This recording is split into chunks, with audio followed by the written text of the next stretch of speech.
बिस्मिल्लाहिर्रहमानिर्रहीम।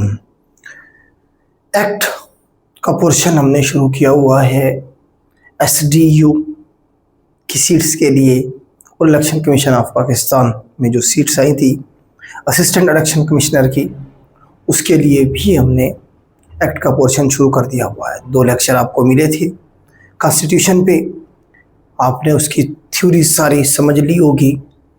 तो उसके बाद इंशाल्लाह हम आपको इस तरह से एमसीक्यूज़ टाइप जो उस पोर्शन में से एमसीक्यूज़ आपके बन सकते हैं, उन सब पे एक लेक्चर एमसीक्यूज़ टाइप भी हम बना के आपके साथ शेयर करेंगे। आपके एग्ज़ाम्स की अगर डेट को देखें तो ये थोड़ा सा डिले हो सकता है, क्योंकि पाकिस्तान में आपको पता फ्लड की सिचुएशन है। अभी 30 और 31 को जो पीपीएससी ने एग्ज़ाम लेने थे वो भी पोस्टपोन कर दिए गए हैं, आगे चल के होंगे। लेकिन फिर भी आप 20 दिन का तकरीबन एक शेड्यूल बनाएं अपना इन एक्ट को कवर करने का या सिलेबस को कवर करने का।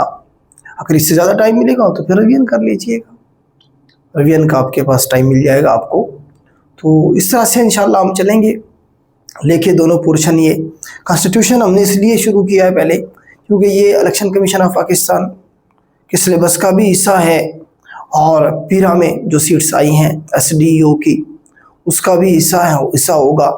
और मेंशन है उसमें जो है ना बेसिक स्टैचू का बताया गया है, और साथ में प्रोसीजर के हवाले से या फेयरनेस के हवाले से चीज़ें मौजूद हैं। इसमें तकरीबन पूरा कॉन्स्टिट्यूशन ही आ जाता है, ठीक है। मतलब स्पेसिफिक पार्ट नहीं है, तकरीबन इसमें ऑल राउंड सारी चीज़ें ही आ जाती हैं। लेकिन इसका मतलब ये नहीं है कि सारे के सारे आपने 280 आर्टिकल करनी है, नहीं। उसमें से चंद एक आर्टिकल करनी है। जो करने वाले हैं मैं इधर मेंशन करता जाऊँगा। एमसीक्यूज़ वाला जो लेक्चर होगा वो मैं खुद इंशाल्लाह लेके चलूँगा। बाकी तो वो जो आपकी थ्योरी वाला लेक्चर है, जो बेसिक कंसेप्ट समझाना है आपको कॉन्स्टिट्यूशन का, तो वो तो राना वसीम साहब लेके चल ही रहे हैं आपके लेक्चर्स, ठीक है। तो इस तरह से चलेंगे हम। थोड़ा सा देखते हैं एमसीक्यूज़ यहाँ से कौन कौन से बन सकते हैं जो आपको लेक्चर दिया गया उसमें से, ठीक है। तो पहला क्वेश्चन हमारे पास जो है क्वेश्चन है, constitution of Pakistan 1973 was enforced on. तो कौन सी डेट को इसे इन्फोर्स किया गया, पहला सवाल आपका ये बन सकता है। तो ये 14 अगस्त 1973 को जो है ना इन्फोर्स किया गया था। इन्फोर्स का मतलब इम्प्लीमेंटेशन शुरू की गई इसके ऊपर, ठीक है। लेकिन असेंबली से कब इम्प्रूव हुआ? ये 10 अप्रैल 1973 को असेंबली से इम्प्रूव हो गया था। इसलिए हर साल हम अपना जो कॉन्स्टिट्यूशन डे मनाते हैं, सवाल बनता है पेपर में, कॉन्स्टिट्यूशन डे पाकिस्तान कब मनाता है? हर साल 10 अप्रैल को मनाता है। 10 अप्रैल हमारा कॉन्स्टिट्यूशन डे है। क्यों? क्योंकि 10 अप्रैल 1973 को असेंबली से ये कॉन्स्टिट्यूशन अप्रूव हुआ था। अच्छा, कुछ बच्चे कह रहे हैं कि 56 का कॉन्स्टिट्यूशन भी हमने करना है या 62 का भी करना है। नहीं, वो नहीं करने बेटा।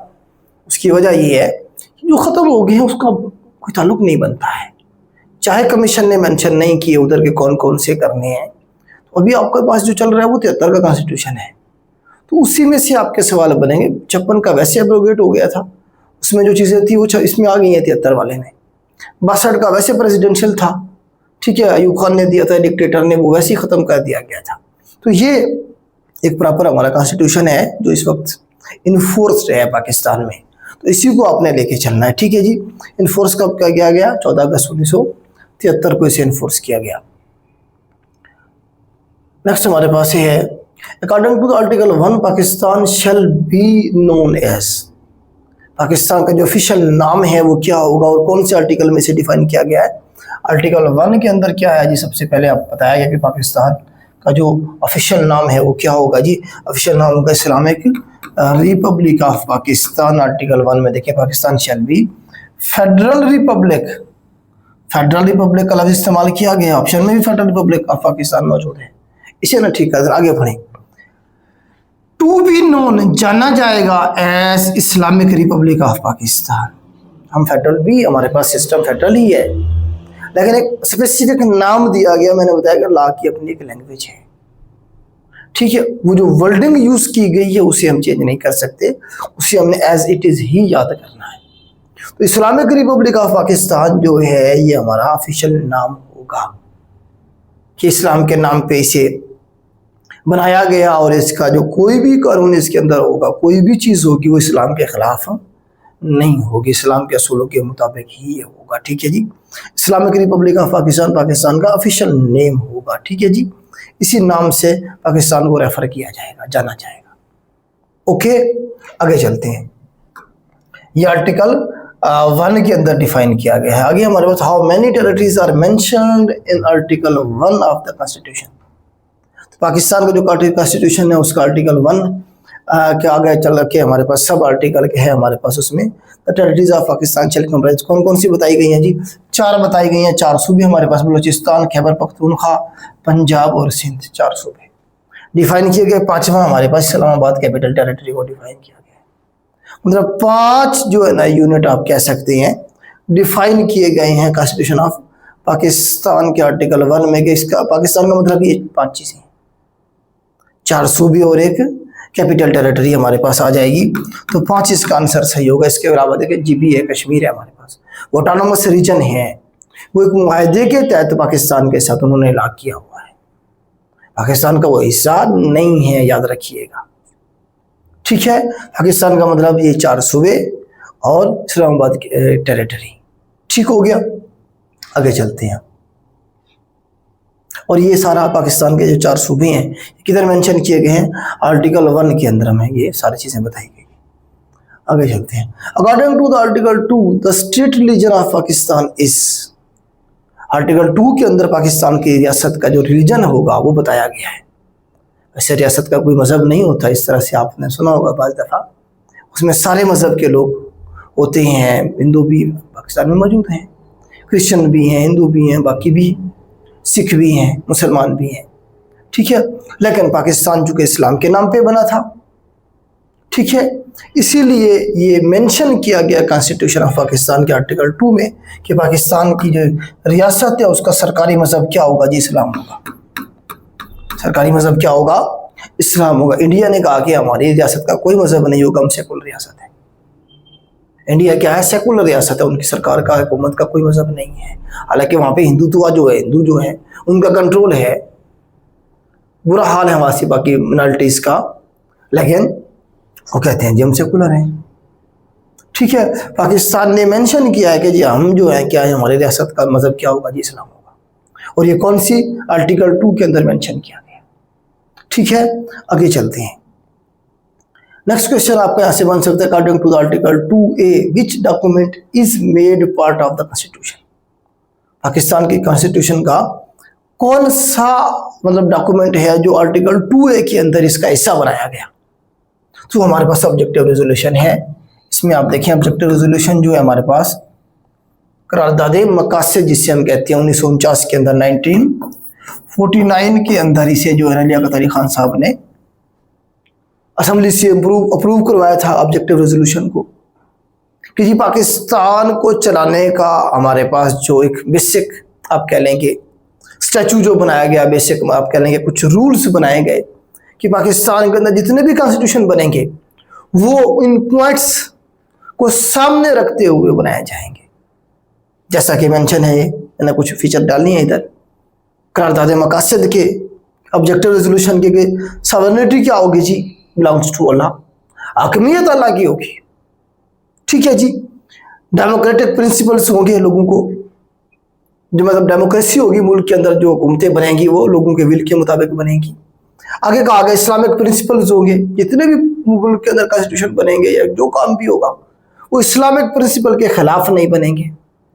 आगे चल के देखिए राइट टू मुस्लिम्स, मुसलमान मुस्लिम्स के क्या होंगे? अलग से राइट्स होंगे, मिनॉरिटीज़ के राइट्स होंगे, ठीक है जी। हमारे पास फ्यूचर कॉन्स्टिट्यूशन जो बनाए जाएंगे वो किस तरह से बनाए जाएंगे, मतलब कुछ पॉइंट फाइनल किए गए सारी पार्टीज की तरफ से मिलके कि पाकिस्तान को जो हमने गवर्न करना है, जो चलाना है, वो इन पॉइंट्स को सामने रखते हुए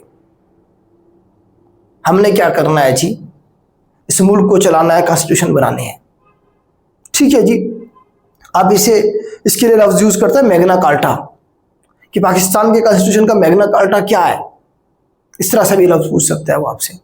तो करारदाद मकासद जो है वो हमारी बेस से है, जिसके मुताबिक मुल्क को भी अब चलाया जाएगा और कॉन्स्टिट्यूशन भी बनाए जाएंगे। इसे पाकिस्तान कॉन्स्टिट्यूशन का हिस्सा बनाया गया कब और कौन से आर्टिकल के अंदर? सवाल ये है। तो 2A के अंदर इसे हिस्सा बनाया गया पाकिस्तान की कॉन्स्टिट्यूशन का।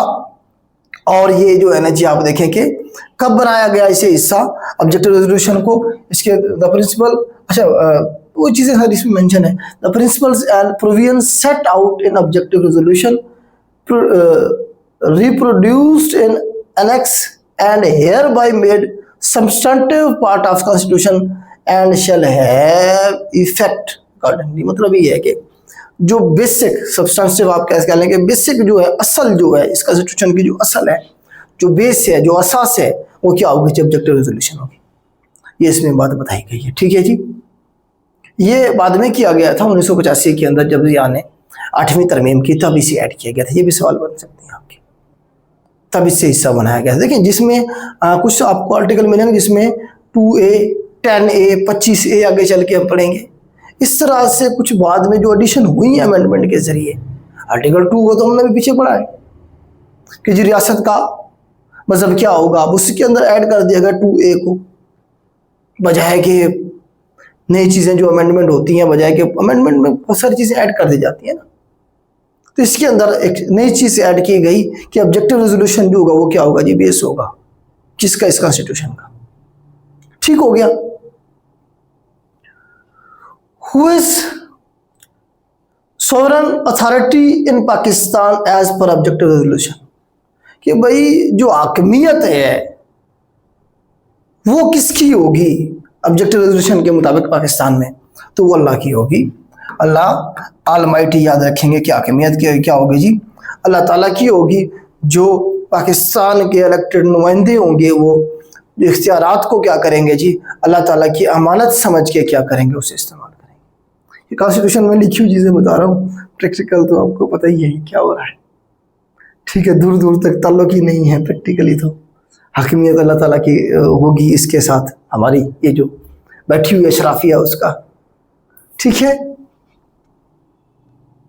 आगे चलते हैं जी। According to the article 5 loyalty to the state is, article अब देखें जी, इसमें 5 के अंदर लॉयल्टी के हवाले से बात की गई है कि देखिए रियासत पाकिस्तान जो है ना जी, सारी जो हकूक हैं आपके जो है ना जी, वो सेफ गार्ड करेगी, आपको हर चीज़ देगी जी। उसके बदले में हमारी भी तो कोई जिम्मेदारी है ना, कि हमारी जिम्मेदारी क्या है कि हम अपनी स्टेट के साथ लॉयल रहेंगे। हमारी जो लॉयल्टी होगी वो किसके साथ होगी? अपनी रियासत के साथ होगी। वफादारी, लॉयल्टी वफादारी। हम अपनी रियासत के, अपने मुल्क के क्या रहेंगे? वफादार रहेंगे। ये कौन से आर्टिकल में बताया गया? आर्टिकल 5 के अंदर डिफाइन किया गया। देखिए इसमें मेंशन है, यहाँ पे हमारे पास आर्टिकल 5 की मेंशन है, loyalty to the state is basic duty of every citizen. हर सिटीजन पाकिस्तान का जो होगा वो क्या होगा जी? लॉयल होगा किसके जी? अपने मुल्क के, अपने स्टेट के साथ। ठीक है जी। तो इसमें बताया गया है कि लॉयल्टी जो है ये क्या है? रिकमेंडेड है, ऑप्शनल है, मर्जी है भाई आप अप्लाई रहे या ना रहे, ऐसा नहीं है। Basic duty of every citizen, duty of government only. तो लॉयल्टी जो है ये बेसिक ड्यूटी है एवरी सिटीजन की, मेंशन है आपका आर्टिकल 5 के अंदर। ठीक है जी। Obedience to the Constitution and law is the obligation of every citizen wherever he may be and of every other person for time being within Pakistan। मतलब जो पाकिस्तान का सिटीजन है वो चाहे पाकिस्तान के अंदर है या पाकिस्तान के बाहर है, तो वो पाकिस्तान का क्या होगा जी? वफादार रहेगा। ठीक है जी, इसमें यही बात बताई गई। आगे चलें। According to the article 6, article 6 के बारे में आपने खबरों में चलता है कि मुशर्रफ के ऊपर आर्टिकल 6 लगा दिया गया। क्यों लगाया था मुशर्रफ पे आर्टिकल 6? उसने कॉन्स्टिट्यूशन ऑफ पाकिस्तान को एब्रोगेट किया था, तोड़ा था, इमरजेंसी लगाई थी। इस वजह से उन्हें सजाए मौत दी गई थी, शबर हाई कोर्ट ने दी थी उन्हें। बाद में वो ख़त्म कर दी गई उनकी सज़ा, वो अलग बात है कि अपील में जाके, लेकिन उनके ऊपर गद्दारी का मुकदमा चलाया गया था। पाकिस्तान की तारीख में वाहिद जनरल के ऊपर चलाया गया, हुआ कुछ भी नहीं बाद में, लेकिन एक प्रिंसिपल सेट किया गया कि जो भी बंदा मुल्क का कॉन्स्टिट्यूशन तोड़ेगा वो क्या होगा जी? उस पर गद्दारी का इल्ज़ाम, मतलब उसे सज़ा दी जाएगी। अब इसमें वो कहाँ पे आर्टिकल 6, आपने आर्टिकल 6 लगेगा जी, जब ये इमरान खान साहब कि वो जो कासिम सूरी साहब थे मेरे ख्याल से, जिन्होंने वो क्या किया था जी, असम्बलियाँ तोड़ दी थी, और उसके बाद प्रेसिडेंट ने क्या कर दिया था? साइन कर दिया था असम्बली तोड़ने का। उस वक्त न्यूज़ में एक बात चली थी कि इन्होंने क्या किया जी, कॉन्स्टिट्यूशन की खिलाफ वर्जी की है, इनके ऊपर आर्टिकल 6 लगेगा, ये न्यूज़ में चला था। तो आर्टिकल 6 आपको याद करवाने की कोशिश कर रहा हूँ मैं कि जिसमें क्या है जी, उसमें सारा बताया गया आर्टिकल 6 के अंदर। हाई टेरिजन वैसे लफ्ज यूज किया गया, हाई टेरिजन में आपको पढ़ के सुनाता हूँ। इसमें क्या कहा गया जी, एनी पर्सन हु एब्रोगेट, कोई भी बंदा जो तोड़ता है, एब्रोगेट करता है, और सबवर्ट या उलट करता है, खत्म करता है, और सस्पेंड या मुअत्तिल करता है, और होल्ड इन अबेंस, आर्जी तौर पे मुअत्तिल करना, और अटेम्प्ट या कोशिश करता है, और कंस्पायर, कंस्पायर का मतलब होता है कि कंस्पिरेंसी जिस तरह से होती है, आप कह लें कि प्लानिंग करना किसी चीज को तोड़ने का, कंस्पायर टू एब्रोगेट, एब्रोगेट करने की आप कह लें साजिश करना, साजिश का लफ्ज इसके लिए बेहतर रहेगा। और सब वर्ड और सस्पेंड, सस्पेंड का मतलब मुअत्तिल करना, और hold in abeyance the constitution by the force, ताकत के जरिए, और शो ऑफ फोर्स, और by any other unconstitutional means, और इसके जरिए या इसके अलावा कोई भी गैर कानूनी तरीके से, unconstitutional means, shall be guilty of high treason, high treason संगीन गद्दारी का वो मुर्तकिब होगा, उसकी फिर आगे सजा भी सजाए मौत है। तो सिर्फ वो नहीं, कानून को एब्रोगेट करने में, सबवर्ट करने में, सस्पेंड करने में जो बंदा उसका साथ देगा उसे भी सेम सजा दी जाएगी। ये भी मेंशन है आगे दूसरी क्लास, सब क्लास में देखिए, एनी पर्सन एडिंग, जो एड करता है, साथ देता है, अबेटिंग, अबेटिंग का मतलब भी यही होता है कि साथ देना जुर्म में किसी का। The act mentioned in class 1, जो ये सारे क्लास 1 में एक्ट बताए गए हैं, उनमें कोई बंदा एडिंग करता है या अबेटिंग करता है, मतलब हेल्प करता है उनकी, उसे भी सेम सजा, हाई टेरिजन की सजा मिलेगी। ठीक है, तो आर्टिकल 6 में हमारे पास बात समझा के कुल मिला के बात ये है कि इसमें आर्टिकल 6 जो हाई टेरिजन है कि कॉन्स्टिट्यूशन ऑफ पाकिस्तान को कोई बंदा एब्रोगेट करेगा, तोड़ेगा, तो उसकी जो क्या है सजा, सजाए मौत आगे चल के, सजाए आगे चल के डिफाइन की गई है। तो अभी क्या है जी, अभी इसमें देखेंगे क्या बताया गया है कि वो संगीन गद्दारी का मुर्तकिब होगा। संगीन गद्दारी, हाई टेरिजन का लफ्ज इस्तेमाल किया गया। ठीक है, आगे चल के बताया गया कि कोई भी जो है ना जी, कोर्ट, सुप्रीम कोर्ट है चाहे हाई कोर्ट है, वो इस एक्ट को सारे को वो क्या नहीं कर सकती, वैलिडेट नहीं कर सकती है, ये भी बताया गया है। को सुप्रीम को बाद में जिस तरह से सुप्रीम कोर्ट से क्या होता है जी, वो कहते हैं हाँ जी ठीक है, आपने सही इमरजेंसी लगाई है, आपने सही कॉन्स्टिट्यूशन को, तो जिस तरह जिया ने कॉन्स्टिट्यूशन को तोड़ा था, बाद में अदालतों ने कहा नहीं ठीक, आपने जी सही किया, नजरिया जरूरत जो था, बात समझ रहे हैं, वक्त की जरूरत थी, आपने सही किया, तो उन्होंने वैलिडेट कर दिया था अदालतों ने। आगे अब इसी में ऐड किया गया कि जी वो अब वैलिडेशन भी नहीं कर सकती कोई भी अदालत इस तरह के जुर्म को। ठीक है, तो आर्टिकल 6 उम्मीद है आपको याद रह जाएगा। ठीक है, देखें पहले आपको आर्टिकल 5 में लॉयल्टी के बारे में बताया गया जी, आप क्या रहेंगे जी, अपने मुल्क के वफादार रहेंगे, कॉन्स्टिट्यूशन को आप मानेंगे, कॉन्स्टिट्यूशन को जो नहीं मानेगा वो क्या होगा जी, आगे बताया गया कॉन्स्टिट्यूशन को जो तोड़ेगा, कॉन्स्टिट्यूशन के पहले वफादार हैं 5 में, 6 में जो तोड़ेगा, एब्रोगेट करेगा, उसकी सजा या उसका मतलब वो जो किस चीज का मुर्तकिब होगा, वो हाई टेरिजन का, संगीन गद्दारी का। ठीक है, तो ये दोनों हो गए।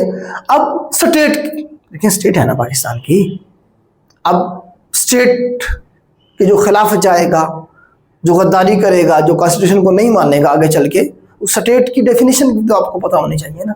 स्टेट की डेफिनेशन के हवाले से जो हमारे पास एमसीक्यूज है वो चलिए आगे चल के आ जाएगा। अभी क्या है हमारे पास, कॉन्स्टिट्यूशन ऑफ पाकिस्तान 1973 का ये क्या है, इस क्या है, यूनिटरी कॉन्स्टिट्यूशन है, फेडरल कॉन्स्टिट्यूशन है, प्रेसिडेंशियल कॉन्स्टिट्यूशन है, या फिर नन ऑफ दीस है। पाकिस्तान का जो कॉन्स्टिट्यूशन है वो क्या है जी, प्रेसिडेंशियल कॉन्स्टिट्यूशन तो नहीं है, सारे इख्तियार प्रेसिडेंट के पास तो नहीं है, प्रेसिडेंट के पास तो कुछ है ही नहीं बेचारे के पास। ठीक है, तो तस्वीरें बनवाने के लिए होता है या अवार्ड देने के लिए होता है। आजकल आप देखें तो सारे इख्तियार प्राइम मिनिस्टर के पास है, पार्लियामेंट के पास है। ठीक है, अब यूनिटरी कॉन्स्टिट्यूशन और फेडरल कॉन्स्टिट्यूशन में क्या डिफरेंस है देखें। यूनिटरी कॉन्स्टिट्यूशन का मतलब देखिए, पहले तो आप यूनिटरी सिस्टम देख लें गवर्नमेंट का, और फेडरल सिस्टम जो होता है गवर्नमेंट का उसे देखें जरा। फेडरल सिस्टम में हमारे पास एक फेडरल का निज़ाम होता है, मतलब वफाक का, सेंटर का। आपके पास वज़ीर-ए-आज़म साहब है ना, वो पूरे मुल्क के वज़ीर-ए-आज़म है, लेकिन उसके बाद सूबों के अंदर एक प्रोविंस की गवर्नमेंट भी है, एक सीएम है। जो सीएम पंजाब है वो सिर्फ पंजाब के लोगों की सीएम है, सिंध के लोगों की नहीं है। ठीक है।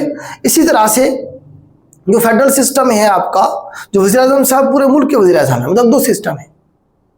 तो ये जो हमारे पास फेडरल सिस्टम होगा उसमें आप कह लेंगे दो तरह के सिस्टम चल रहे होंगे। यूनिटरी के अंदर सिस्टम एक ही होगा बस, फेडरल। सूबों की गवर्नमेंट नहीं होगी, वो सेंटर की जो गवर्नमेंट होगी वो उसके आगे फिर आगे डिवीजन होंगी, सब यूनिट होंगे। जिस तरह से लोकल गवर्नमेंट टाइप कोई जिस तरह यूके में आपको पता है यूनिटरी सिस्टम है, सिर्फ सेंटर की गवर्नमेंट है, उसके बाद फिर वो मेयर होते हैं और वो लोकल गवर्नमेंट सिस्टम जो होता है वो सारे का सारा वो यूनिटरी सिस्टम होता है। मतलब ये है कि जो सब्जेक्ट हैं सारे के सारे डिपार्टमेंट जो फेडरल खुद देख रहा होता है यूनिटरी सिस्टम में। फेडरल सिस्टम में जो सब्जेक्ट है, जो डिपार्टमेंट है, ये डिवाइड किए होती हैं सूबों में और हुकूमत में, सेंटर में। अब देखिए एजुकेशन जो है वो सूबा देखता है, पुलिस का सिस्टम जो है आपका सारा लॉ एनफोर्समेंट का जो है ये सूबा देखता है, हेल्थ का सूबा देखता है, ठीक है। तो इस तरह से कुछ डिपार्टमेंट सूबों को दे दिए गए थे 18वीं तरमीम में, और भी ज्यादा दिए गए। और सेंटर के पास डिफेंस के मामला किसके पास? सेंटर के पास है। करेंसी के मामला, फॉरेन पॉलिसी कैसे बनेगी, ठीक है। तो ये सारे के सारे कुछ डिपार्टमेंट सेंटर के पास है, कुछ सूबों के पास है। तो ये हमारे पास जो सिस्टम है कौन सा है? फेडरल सिस्टम है। अब समझ आ गया आपको? तो जो पाकिस्तान का जो कॉन्स्टिट्यूशन है 1973 का, उसमें बताया गया कि सूबों के इख्तियारात ये हैं, सूबों के जो डिपार्टमेंट है वो ये हैं, और फेडरल के ये हैं। दोनों के जो हकूक हैं, जो राइट्स हैं, वो इस 73 कानून में बताए गए हैं। तो पाकिस्तान का निज़ाम फिर कौन सा हुआ? हाँ जी, यूनिटरी कॉन्स्टिट्यूशन होगा हमारा या फेडरल कॉन्स्टिट्यूशन होगा? फेडरल होगा। बात तो उम्मीद है मैं समझा पाया हूँ आप लोगों को, ठीक है। यूनिटरी नहीं है हमारे पास। आगे जो constitution of Pakistan 1973 has how many parts? 12% total, ठीक है। जिसमें से आज 2 पार्ट्स पहले जो है उसके एमसीक्यूज हम कर लेंगे। आगे हमारे पास सेकंड पार्ट है, इसके कुछ क्वेश्चन ज़्यादा होंगे क्योंकि इसमें आपके जो बेसिक राइट्स हैं, फंडामेंटल राइट्स जिसे हम कहते हैं, वो इसमें डिफाइन किए गए हैं। आर्टिकल 7 के बारे में सबसे पहले सवाल है आपके पास। मैंने आपको बताया कि आर्टिकल 7 जो है हमारे पास, देखिए 5 में बताया गया कि ये आपने कॉन्स्टिट्यूशन को मानना है, आपने लॉयल रहना है अपने मुल्क के साथ। हर एक सिटीजन की जिम्मेदारी है कि वो लॉयल्टी जो होगी उसकी अपनी रियासत के साथ होगी। फिर कहा गया कि रियासत का जो कॉन्स्टिट्यूशन है 6 में, जो उसे तोड़ेगा, एब्रोगेट करेगा, सबवर्ट करेगा, सस्पेंड करेगा या उसकी कोई मामलत करेगा, उस पर हाई टेररिज्म, संगीन गद्दारी का चार्ज लगेगा, संगीन गद्दारी का मुर्तकिब होगा, ठीक है।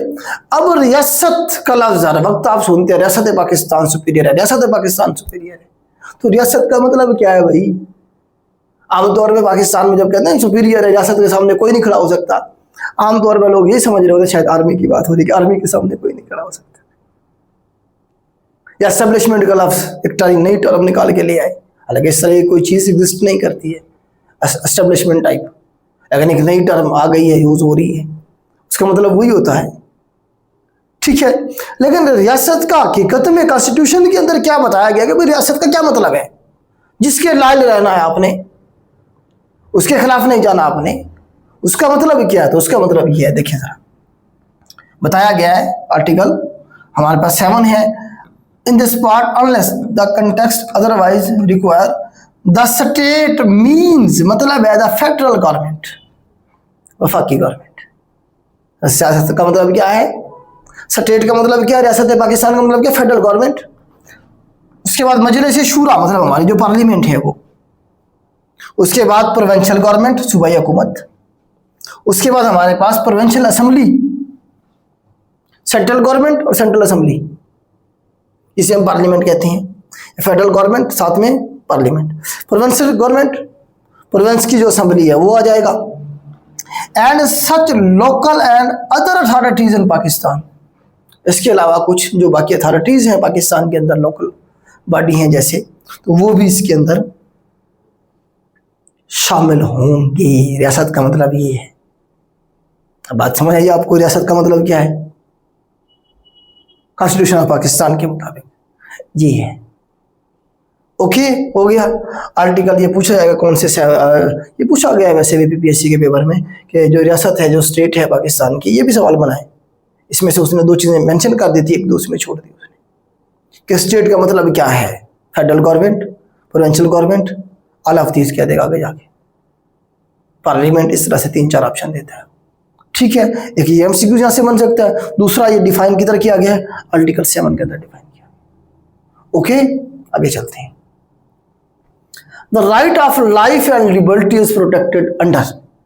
अब ये जो मैंने इधर मेंशन किए हुए हैं ये आपने जरूर करनी है कि इंसान को जो है ना आज़ादी दी गई कॉन्स्टिट्यूशन ऑफ पाकिस्तान के मुताबिक, राइट दिया गया टू लाइफ का, जिंदा रहने का, और लिबर्टी दी गई आपको आज़ादी, आप आज़ादी एक शहरी के तौर पे जिंदगी गुजार सकते हैं। प्रोटेक्ट किया गया इस चीज़ को क्या जी, कानून के मुताबिक। कौन से आर्टिकल में ये बताया गया है, तो आर्टिकल हमारे पास 9 है, आर्टिकल जो 9 में बताया गया है, no person shall be deprived of, deprived of का खत्म करना, महरूम करना किसी को, ऑफ लाइफ, जिंदगी से आप किसी को महरूम नहीं कर सकते ऐसे ऐसे उठ के किसी को कत्ल कर दे भाई, ठीक है। और उसकी आज़ादी, लिबर्टी जो है, save in accordance with law, तो आर्टिकल 9 के अंदर पाकिस्तान का जो सिटीजन है उसकी जिंदगी और उसकी आज़ादी को सेफ गार्ड किया गया, उसे कवर दिया गया।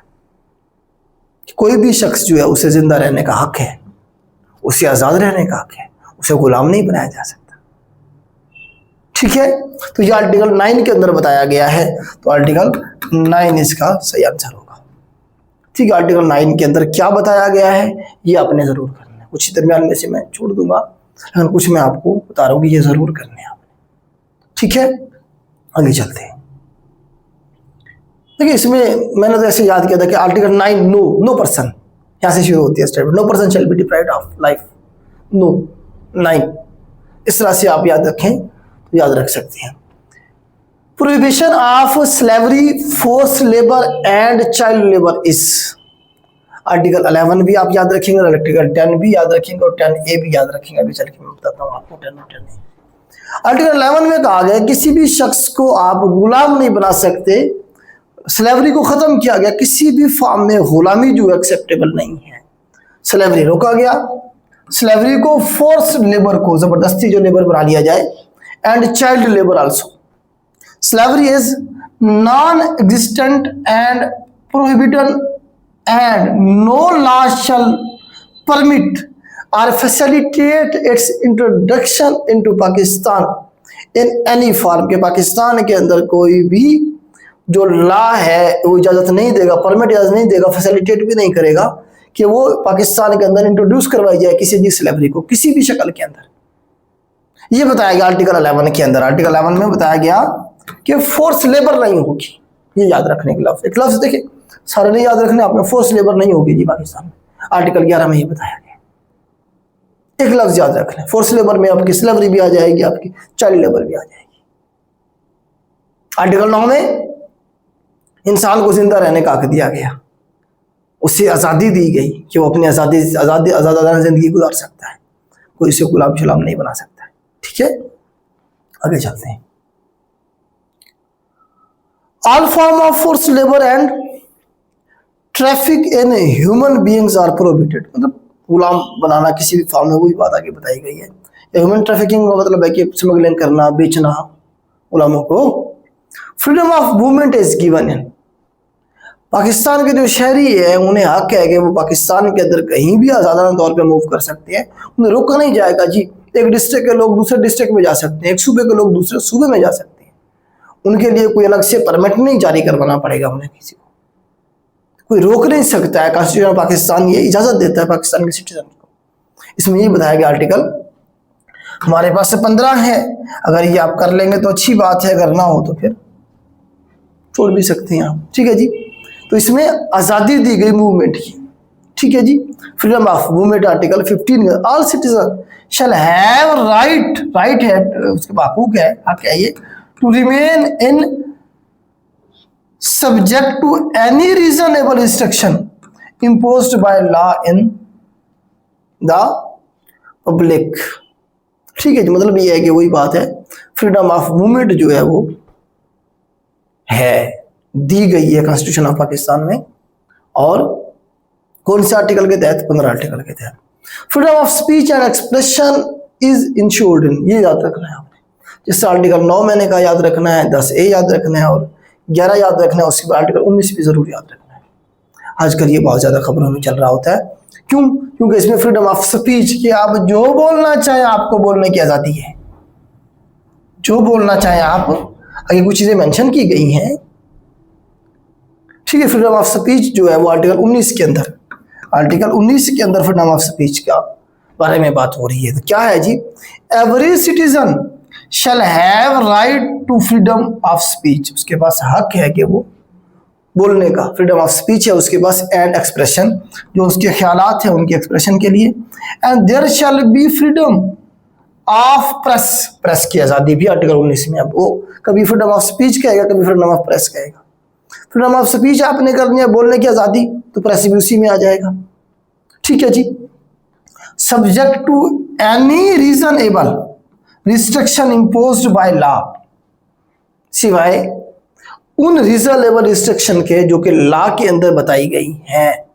बाकी वो कुछ भी बोल सकता है। वो कौन कौन सी रिस्ट्रिक्शन है जी? Interest in the interest of glory of Islam and integrity and security. ये देखें, इस्लाम के खिलाफ कोई बात नहीं करनी है आपने, इंटेग्रिटी पाकिस्तान की सालमियत के, सिक्योरिटी के मुताबिक डिफेंस ऑफ पाकिस्तान। मतलब आपको कुछ चीजें लिमिट भी की गई हैं, ये नहीं है कि आप जो चाहे बोलते रहें, ठीक है। कौन कौन सी चीजें बताई गई हैं इसमें आप देखें जी। In interest of glory of Islam, Islam की जो ग्लोरी है उसे भी आप नुकसान ना पहुंचाएं अपनी स्पीच से। इंटेग्रिटी भी पाकिस्तान की जो है उसे भी नुकसान ना पहुंचाएं अपनी स्पीच से। सिक्योरिटी को भी कोई नुकसान ना हो, डिफेंस ऑफ पाकिस्तान के हवाले से भी आप कोई उनके खिलाफ भी नहीं बोल सकते। And any part thereof friendly relation with foreign states, republic order, defence, morality, relation with contempt of court, ये सारी वो चीजें बताई गई। तो आर्टिकल 19 में बताया गया freedom of speech, freedom of press, दो लफ्ज यूज की जो सवाल बनती हैं वो अक्सर फ्रीडम ऑफ प्रेस का बनता है। प्रेस की आज़ादी कौन सी आर्टिकल में? आर्टिकल 19 में है। या फ्रीडम ऑफ स्पीच कौन से आर्टिकल में? आर्टिकल 19 के अंदर है, ठीक है। किसी सूरत में आपको इजाजत नहीं है स्टेट के खिलाफ कुछ बोलने की, सिक्योरिटी के मामलात में, डिफेंस के मामलात में, इस्लाम के हवाले से जो चीजें हैं उन्हें लेके, ठीक है। तो ये आर्टिकल 19 इस तरह से आप याद रखेंगे। Equality of citizen before law is provided in, तमाम सिटीजन पाकिस्तान के जो है ना पाकिस्तान के कानून के मुताबिक बराबर है। ऐसा लगे प्रैक्टिकल, ऐसा नहीं है।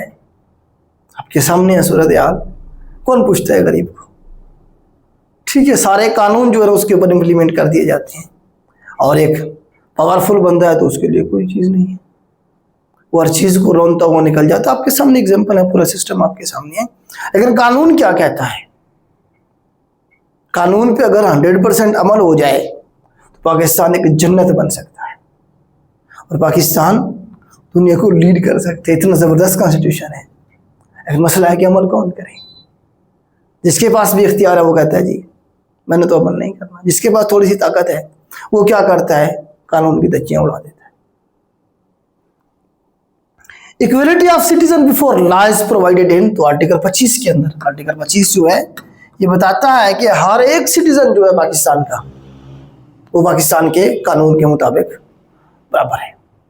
कोई अमीर नहीं है, कोई गरीब नहीं है, कोई राजपूत नहीं है, कोई जट नहीं है, कोई सरदार नहीं है, सारे क्या जी बराबर है। इसमें बताया गया है all citizen are equal before law and entitled to equal protection of law.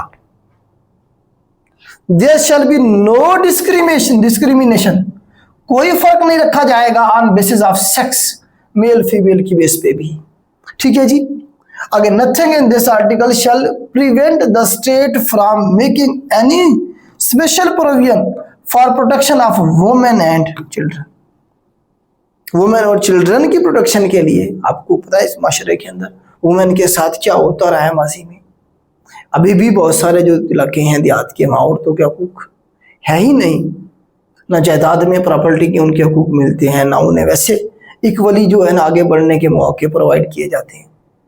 तो उनके जो हकूक हैं वो भी तो वैसे, उन्हें भी तो तालीम हासिल करने का हक है कि नहीं है। तो उनकी तालीम हासिल करने को इंश्योर करना है रियासत पाकिस्तान ने, उसके लिए वो कोई भी कानून बना सकता है, कोई चीज़ नहीं रोकेगी। इसमें ये बताया गया nothing in this article shall prevent, कोई चीज नहीं रोक सकती स्टेट को from making any special provision for the protection of women and children. Child labour, बच्चों को गुलाम बनाया हुआ है, उनकी प्रोटेक्शन के लिए रियासत कभी भी कोई भी कानून बना सकती है, कोई चीज उन्होंने ये नहीं रोकेगा, ये बताया गया है इसके अंदर। ठीक है जी, कोई डिस्क्रिमिनेशन नहीं होगी सेक्स की बेस पे, कास्ट की बेस पे, किसी भी हवाले से या मजहब की बेस पे कोई डिस्क्रिमिनेशन नहीं होगी, सारे के आज इक्वल है इफ़वतल्लाह। आर्टिकल 25 में ये बताया गया है। आगे चले, आगे जी हमारे पास objective resolution become part of constitution, ये ऑलरेडी हमने पढ़ लिया है। तो ये 1985 के अंदर जी इसे ऐड किया गया था आर्टिकल 2A के अंदर, जियाउल-हक ने करवाया था, ये मैंने ऑलरेडी आपको ये बता दिया हुआ है। Protection of minorities is safeguard under, minorities के हवाले से सवाल बनता है कि जी कौन सा आर्टिकल है जो हमारी मिनॉरिटीज से हैं उन्हें प्रोटेक्ट करता है। तो आर्टिकल 36 है हमारे पास। आर्टिकल 36 जो है वो क्या करता है, प्रोटेक्ट करता है, state shall safeguard the legitimate rights and interest of minorities including their due representation in federal and provincial services. जो हमारे मिनॉरिटीज से हैं, जो गैर मुस्लिम हैं, मुसलमान के अलावा जितने भी मजहब के लोग हैं वो किस में, मिनॉरिटीज में हैं, उनके भी तो हकूक हैं रियासत पाकिस्तान के, वो शहरी हैं, तो उनके जो हकूक हैं उन्हें प्रोटेक्ट करना किसका काम है जी, रियासत पाकिस्तान का काम है। तो आर्टिकल 36 के अंदर जो उनके मिनॉरिटीज हैं उनकी प्रोटेक्शन की बात की गई है, उनके हकूक को प्रोटेक्ट करने की बात की गई है। ठीक है, ये पूछता है अक्सर, ये वैसे भी जनरल पेपर में पूछा गया। राइट टू एजुकेशन, ये इंपॉर्टेंट एमसीक्यूज है, देखिए सारे करने हैं इसमें अभी तक जो आए हैं, मैंने सिर्फ एक का कहा, आप छोड़ सकते हैं आर्टिकल 15 का, बाकी सारे करने हैं, एक भी नहीं छोड़ना अभी तक जो आए हैं। आगे चल के एक दो और होंगे, मैं छोड़ आपसे कहूंगा कि आप छोड़ सकते हैं। राइट टू एजुकेशन, पाकिस्तान के हर एक शहरी को हक हासिल है कि वो क्या कर सकते हैं जी, एजुकेशन हासिल करें। कौन सा आर्टिकल बाद में ऐड की गई, आर्टिकल 25A के अंदर, आर्टिकल, अच्छा ये अमेंडमेंट का पूछा गया उसे, चले, was added as a fundamental right by the dash amendment, 18वें अमेंडमेंट के अंदर एक एक्स्ट्रा जो है ना जी 25A जो आर्टिकल है वो ऐड किया गया, जिसमें बताया गया कि पाकिस्तान का हर एक बच्चा इसका हक रखता है कि वो एजुकेशन हासिल करे। अब बच्चे की डेफिनेशन भी बताई गई है, देखें जरा, the state shell provided free and compulsory education, रियासत क्या करेगी जी, प्रोवाइड करेगी फ्री और कंपल्सरी एजुकेशन अपने हर एक सिटीजन को, ऑफ ऑल चिल्ड्रन, तमाम बच्चों को, at the age of 5 to 16 year. अब जो बच्चा है जो एजुकेशन के लिए कंपल्सरी टाइम बताया गया वो 5 से 16 साल का जो बच्चा है, हर एक सिटीजन ऑफ पाकिस्तान जो 5 से 16 साल के दरमियान में जिसकी एज है उसे हक हासिल है किसका, एजुकेशन हासिल करने का। अब ये आपको ब्रैकेट वो कहेगा जी 5 साल से 10 साल, 5 साल से 20 साल, 5 साल से जो है ना जिस तरह से 4 साल भी कर सकता है, तो कितनी ब्रैकेट है एज की, तो 5 से 16 साल का जो बच्चा है उसे तालीम देना रियासत पाकिस्तान की जिम्मेदारी है, ये बताया गया है। आर्टिकल 25 से आगे चल के आ जाएगा, यह 18वीं तरमीम के अंदर इसे 2010 में ऐड किया गया। 25A देखें, ए आ गया, पहले 25 था, उसके अंदर 25 में हमने क्या किया था, 25 में क्या था, इक्वलिटी बिफोर लॉ, हर एक बंदा बराबर है पाकिस्तान की रियासत के सामने, पाकिस्तान के लॉ के मुताबिक इक्वलिटी बिफोर लॉ था 25 में।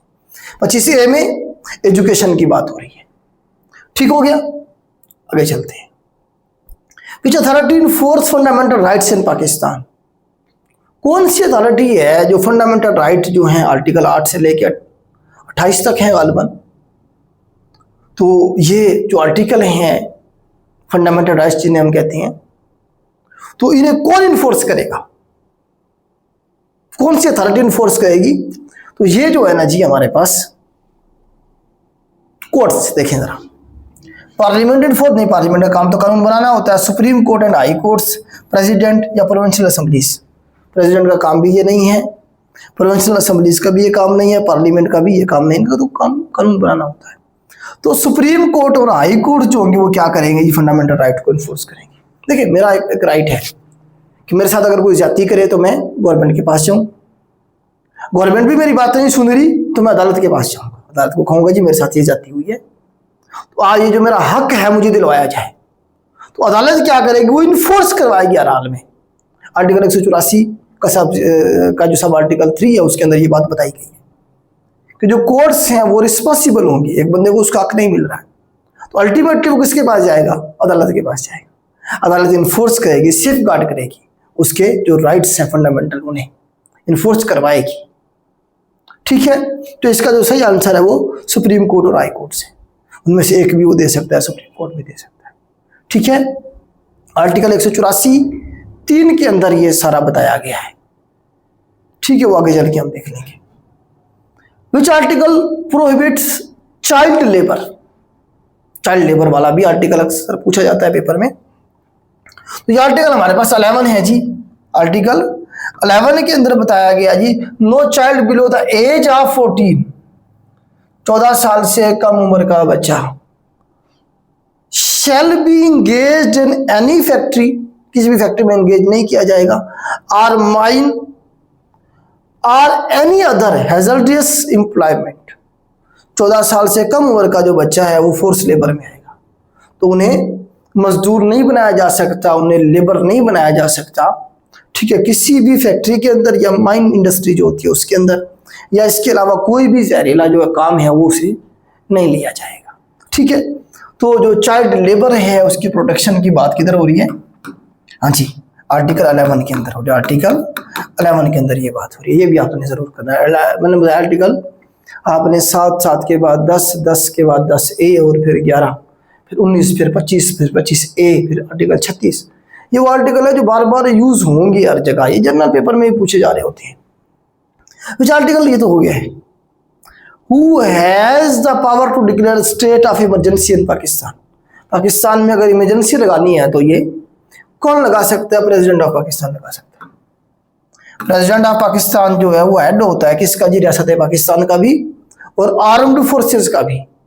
हंगामी सूरत हाल में या मुल्क में जंग लग जाए या कोई और सूरत हाल खराब हो जाए तो प्रेसिडेंट क्या कर सकते हैं, आर्जी तौर पे कानून को साइड पे रख के इमरजेंसी क्या कर सकते हैं जी, वो लगा सकता है। तो ये इख्तियार सिर्फ और सिर्फ प्रेसिडेंट के पास है। अब ये ऐड कर दिया गया इसके अंदर, वो प्राइम मिनिस्टर की मर्जी से, प्राइम मिनिस्टर से कंसल्ट करके वो ये लगा सकता है। ठीक है, सिर्फ वो खुद ही नहीं लगा सकता अपनी मर्जी से। अब थोड़ी सी चेंजेस हो गई है। ठीक है, लेकिन लगाएगा कौन, फिर भी प्रेसिडेंट ही लगाएगा। ओके, आर्टिकल 10A आ गया। 10A में जरूर अक्सर सवाल बनता है, ये क्या है, ये हमारे पास आर्टिकल 10A है हमारे पास फेयर ट्रायल के लिए, हमारे पास राइट टू फेयर ट्रायल। कि मेरे पर एक इल्जाम लगा है, लेकिन मेरे पर इल्जाम जो है वो झूठा है, मुझे पता है मेरे पर जो है इल्जाम झूठा लगाया गया है। कोई तो फोरम ऐसा होना चाहिए, कोई ना कोई आर्टिकल तो ऐसा होना चाहिए जो मेरे जो फेयरनेस है या जो मेरा शफाफियत है, मतलब मैं कहीं पे जाकर साबित कर सकूं कि यार ये काम मैंने नहीं किया है, मेरे पर इल्जाम लगा है। मेरे जो हकूक हैं वो सेफ गार्ड करने के लिए कोई ना कोई आर्टिकल, कोई ना कोई फोरम तो होना चाहिए ना। ऐसा तो नहीं है कोई भी बंदा किसी पे इल्जाम लगा दे और उसके बाद वो तो बेचारा पड़ा रहे जेल में। तो राइट टू फेयर ट्रायल जो दिया गया वो 10A के अंदर दिया गया। आर्टिकल 10A के अंदर डिफाइन किया गया फेयर ट्रायल को, for determination of his civil rights and obligation in any criminal charge against him a person shall be entitled to fair trial and due process। अगर कोई मुजरिम अगर अदालत में पेश किया जाए उसका वकील ना हो तो रियासत पाकिस्तान उसे वकील प्रोवाइड करती है, सरकारी वकील उसका केस लड़ेगा ताकि उसके साथ ज्यादती ना हो, फेयरनेस हो उसके ट्रायल के अंदर। ठीक है, तो इसमें ये बताया गया 10A के अंदर ये करना है आपने, 10A जरूर करना है। ठीक है, राइट टू फेयर ट्रायल, कि हर एक सिटीजन ऑफ पाकिस्तान का ये राइट है कि उसे जो ट्रायल मिले अदालत में वो फेयर हो, उसके साथ ज्यादती नहीं होनी चाहिए। ठीक है, freedom of press is covered under, मैंने आर्टिकल 19 में ही बता दिया था आपको, कभी वो फ्रीडम ऑफ स्पीच कहेगा, कभी वो फ्रीडम ऑफ प्रेस कहेगा। आर्टिकल 19 जो है ये इंपॉर्टेंट है, आप इसे देख लीजिएगा। आर्टिकल 25 जो है prohibit discrimination on the basis of, जब इक्वलिटी बिफोर लॉ की बात हो गई सारे बराबर हैं, 25 में हमने यही किया था ना पहले, तो फिर किसी किस्म की डिस्क्रिमिनेशन नहीं होगी, वो आर्टिकल 25 के अंदर ये डिफाइन किया गया है। तो किस बेस पे जी, कास्ट की बेस पे डिस्क्रिमिनेशन नहीं होगी, जेंडर की बेस पे, सेक्स की बेस पे, प्लेस ऑफ बर्थ की बेस पे, ऑल ऑफ अबव। तो ऑल ऑफ अबव इसका सही आंसर होगा। बताया गया, देखिए all citizen are equal before law, तो सारे सिटीजन बराबर हैं। Are entitled to equal protection of law, सबकी जो है ना इक्वल प्रोटेक्शन ऑफ लॉ होगी। ठीक है, बेसिस ऑफ सेक्स की बेस पे भी कोई जो है ना वो नहीं होगी, डिस्क्रिमिनेशन नहीं होगी। इस तरह से आगे बताया गया है बाकी चीजें। ठीक है जी। तो आप जो है ना जी ये नहीं कह सकते मेरी कास्ट जो है ना जी फलां है तो मैं जी सुपीरियर हूँ, मेरी जो है ना जी जेंडर जो है ना जी मेल है तो मैं फीमेल पे सुपीरियर हूँ, ये नहीं कह सकते आप। मैं जो है ना जी उधर बादशाही मस्जिद में पैदा हुआ हूं तो इसलिए मैं सुपीरियर हूं, ऐसा नहीं होगा। ठीक है, तो सारे बराबर है, इन बेसिस के ऊपर कोई डिस्क्रिमिनेशन नहीं होगी। ठीक है, ये बताया गया इसके अंदर। Protection of cultural and language rights is in, article बताया गया कौन सा, आर्टिकल 28 के अंदर जो आपकी लैंग्वेज है, आर्टिकल 28 के अंदर protection of cultural and language, मतलब हर एक सिटीजन जो है अपना जो कल्चर है उसे प्रोटेक्ट कर सकता है, अपनी लैंग्वेज को प्रोटेक्ट कर सकता है। आपके ऊपर अपनी लैंग्वेज थोपेगा नहीं कोई भी बंदा आके। आपको पता है सिंध के अंदर जो सिंधी लैंग्वेज है वो कंपलसरी है, सब्जेक्ट है। तो सूबे भी क्या कर सकते हैं, अपनी जो लैंग्वेज है उसे प्रमोट करने के लिए जो करना चाहिए उन्हें आजादी है। इस तरह हर सिटीजन को आजादी है। हाँ, नेशनल लैंग्वेज जो है हमारी वो हमारी उर्दू में बता दिया गया है, मतलब हमारा जो कोर्स होगा मेन किसमें होगा, जो उर्दू में होगा। ऑफिशियल लैंग्वेज बता दिया गया जो उर्दू भी है और इंग्लिश भी है।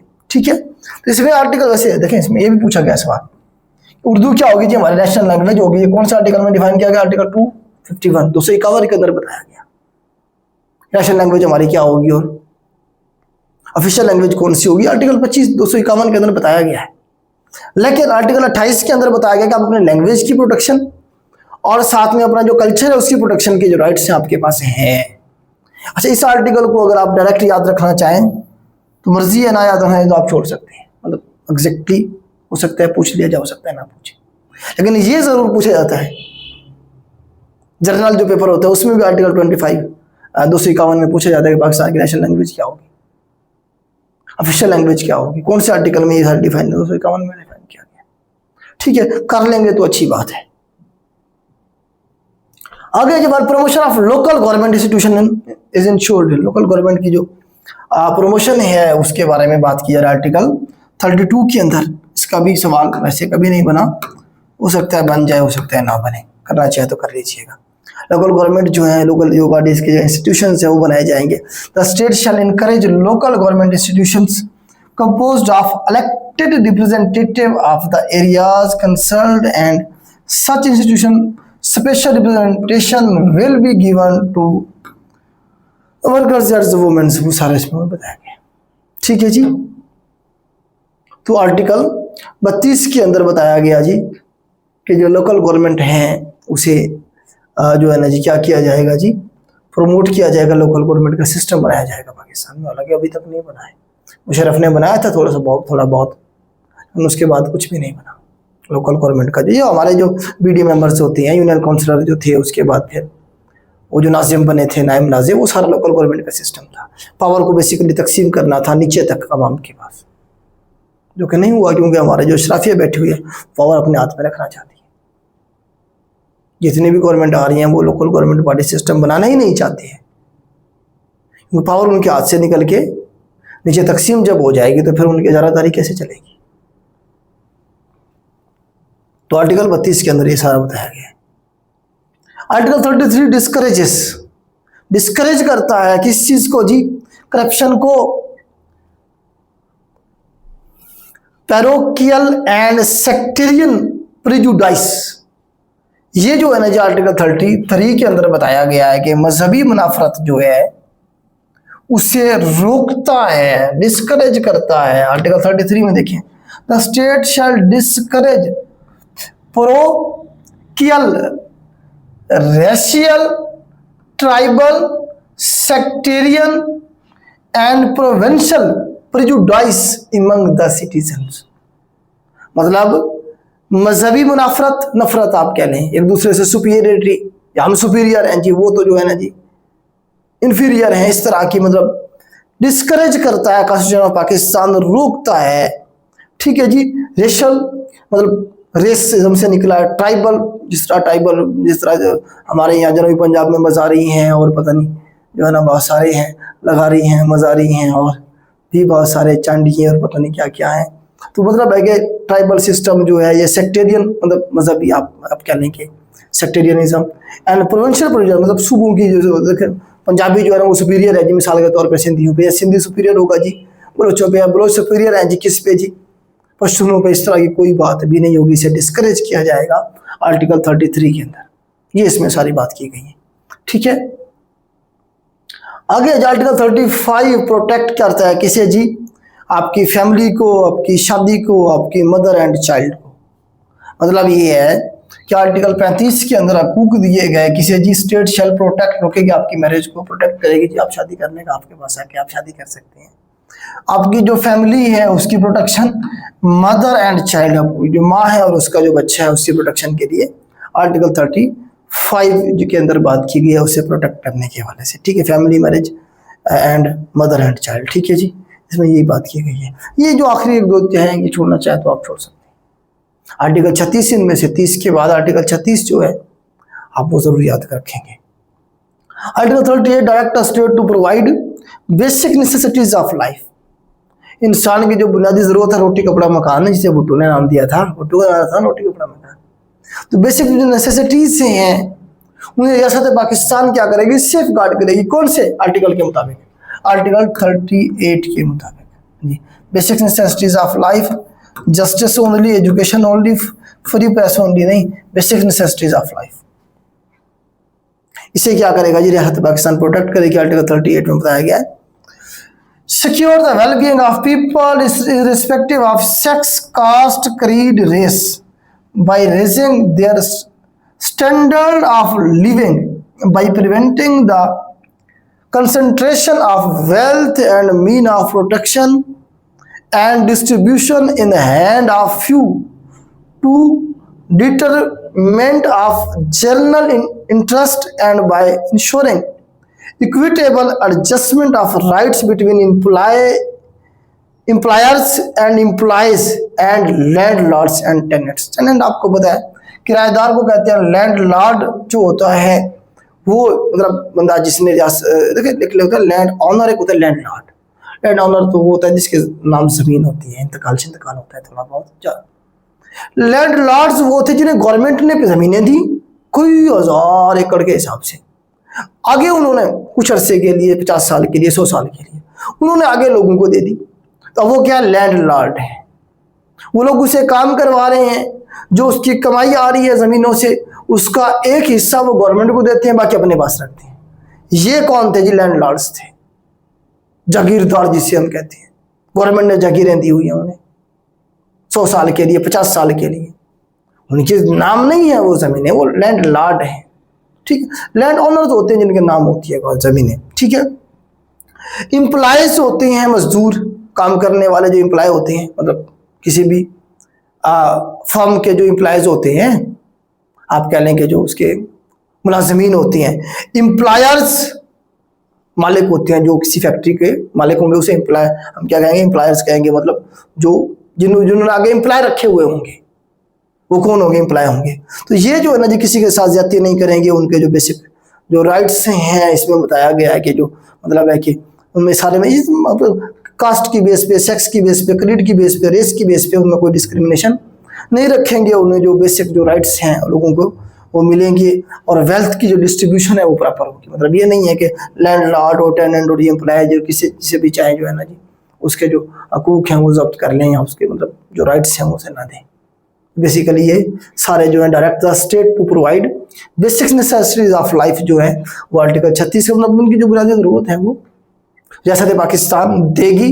ये सारे लोग जो हैं वो बेसिक नेसेसिटीज जो है उसके ऊपर काबिज नहीं हो सकते।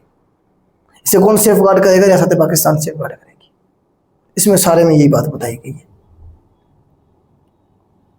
आर्टिकल 39 डील विथ, तो आर्टिकल 39 जो है डील करती है participation of peoples in armed forces. Pakistan के जो शहरी है वो उनकी पार्टिसिपेशन जो आर्म्ड फोर्सेस में होगी, वो पाकिस्तान की जो आर्म्ड फोर्सेस है उन्हें ज्वाइन कर सकते हैं। ठीक है ना जी। तो ये आर्टिकल 39 के अंदर बताया गया है, the state shall enable people from all parts of Pakistan to participate in armed forces of Pakistan.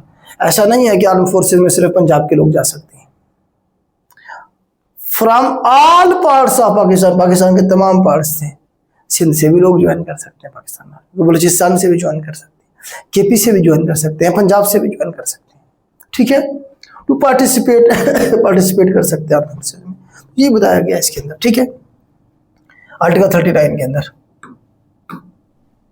Article हमारे पास आगे है जी नेक्स्ट, प्रिंसिपल ऑफ पॉलिसी, जो है आर्टिकल 29 से लेकर 40 तक, ये डिफाइन किए गए हैं, ये किस बेसिकली किस चीज को डील करते हैं, सवाल ये है इसमें, ठीक है जी। प्रिंसिपल ऑफ पॉलिसीज क्या है जी, इसमें हमारे पास क्या है जी, enforceable in courts guidelines for the state supreme law fundamental right. तो इसमें हमारे पास गाइडलाइन फॉर द स्टेट मौजूद हैं किसमें जी, प्रिंसिपल ऑफ पॉलिसी जो आर्टिकल 29 से लेकर 40 के दरमियान में ये बताया गया है। Principle set out in this chapter shall be known as principle of policy, and it is responsibility of each organ and authority of the state and of each person performing functions on behalf of the organ or authority of the state to act in accordance with those principles in so far as they relate to the functions of the organ of the authority। मतलब रियासत है, इसमें बताया गया है कि जो हमारी रियासत है, गाइडलाइन है फॉर द स्टेट, मतलब स्टेट जो है या स्टेट का कोई भी नुमाइंदा जो है वो क्या करेगा जी, जो चीज़ें इन आर्टिकल में डिफाइन की गई हैं वो रिस्पॉन्सिबल होगा उन्हें पूरी ईमानदारी के साथ सेफ गार्ड करने का, ये इसमें बताया गया है। स्टेट की क्या पॉलिसी होगी, प्रिंसिपल क्या होंगे स्टेट के, ठीक है जी, पॉलिसी क्या होगी स्टेट की, ये बताया गया, गाइडलाइन दी गई है इनके अंदर, इसमें भी याद रखें तो रख लें वरना छोड़ सकते हैं आप। फंडामेंटल राइट जो आर्टिकल 8 से 28 के दरमियान में है, ठीक है जी, इन्फोर्सेबल बाय कोर्ट्स, तो ये कौन इन्फोर्स करेगा जी, कोई भी नहीं करेगा तो एंड में कोर्ट्स करेंगे। कोर्ट्स क्या करेंगे जी, फंडामेंटल राइट को क्या करवाएंगे जी, इन्फोर्स करवाएंगे, ये इसमें बताया गया है। Which part of the constitution contain fundamental right principal of policy, वैसे वाला पॉलिसी का बताई दिया अभी मैंने आपको, जब पार्ट का पूछा, पार्ट सेकेंड के अंदर, पार्ट सेकेंड के अंदर हमारे पास फंडामेंटल राइट और प्रिंसिपल ऑफ पॉलिसीज है, मतलब आर्टिकल 8 से लेके आर्टिकल 7 से लेके आप देखें कि आपका जो पार्ट सेकेंड है इसमें आर्टिकल 40 तक तकरीबन ये चला जाएगा, ठीक है।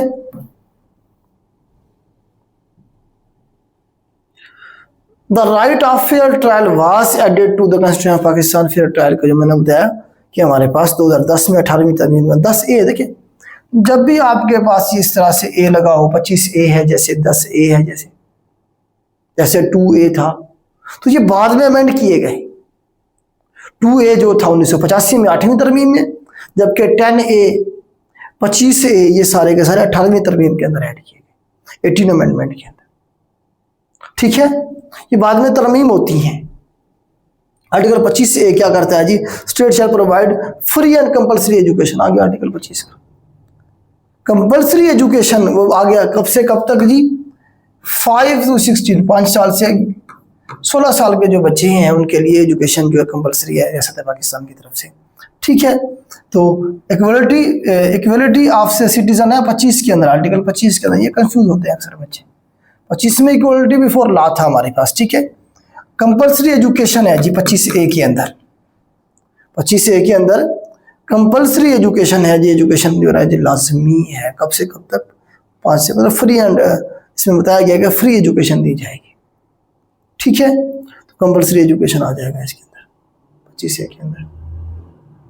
Article 37 direct state to promote technical and professional education. Technical and professional education जो है उसे प्रमोट करने के लिए आर्टिकल 37 के अंदर बात की गई है, आर्टिकल 37 में सारा एक्सप्लेन किया गया। इसकी PDF भी हम आपके साथ शेयर करवाएंगे। आर्टिकल हमारे पास नेक्स्ट है जी राइट टू इंफॉर्मेशन, अगेन वो रिपीट हो रहा है 19A, right freedom of speech या राइट टू इंफॉर्मेशन 19A के अंदर। अच्छा ये 19A है, वो 19 था। 19 में क्या था हमारे पास, फ्रीडम ऑफ स्पीच था, फ्रीडम ऑफ प्रेस था, प्रेस की आज़ादी, बोलने की आज़ादी 19 के अंदर थी। 19A के अंदर बताया गया राइट टू इंफॉर्मेशन, पाकिस्तान के हर एक शहरी को हासिल है वो इंफॉर्मेशन का हक रखे, इंफॉर्मेशन रख सकता है। ठीक है। Every citizen shall have the right to have access, उसके पास एक्सेस होनी चाहिए टू इंफॉर्मेशन की इन ऑल मैटर, तमाम मैटर में, of public importance, subject to regulation and reasonable instruction imposed by law, सिवाय रीजनेबल इंस्ट्रक्शन जहाँ पे कानून के अंदर दी गई है, उसके अलावा हर चीज़ की इंफॉर्मेशन पाकिस्तान के शहरी का हक है कि उसे दी जाए। ठीक है। तो ये भी 18वीं तरमीम के अंदर ऐड की गई थी, 18वीं तरमीम में ही ये ऐड किया गया था। ठीक है। 18वीं तरमीम को क्या कहा जाता है? 18 अमेंडमेंट को मदर ऑफ ऑल अमेंडमेंट्स। बहुत सारे इसके अंदर अमेंडमेंट करके बहुत सारी चीज़ें ऐड की गई हैं, आपके सामने हैं। तो ये बेटा आपके कोई 29 के करीब क्वेश्चन बनते हैं, 38-29। तो ये आपके जो पहले 2 पार्ट्स थे उनके क्वेश्चन जो बन सकते हैं मैंने आपके साथ शेयर किए हैं। ये आपने ज़रूर करने हैं। आखिरी 2-4 जो मैंने बताए हैं वो आप छोड़ना चाहे तो छोड़ सकते हैं, बाकी तकरीबन सारे करें। इस तरह से इंशाल्लाह नेक्स्ट पार्ट के ऊपर हम बनाएंगे MCQs और इस तरह से लेक्चर बना के मैं आपको दूंगा। ठीक है। कोशिश हमारी ये है कि आप अच्छे से तैयारी करके मैक्सिमम नंबर लें इस पोर्शन में। आज के लिए इतना ही। अल्लाह हाफिज़।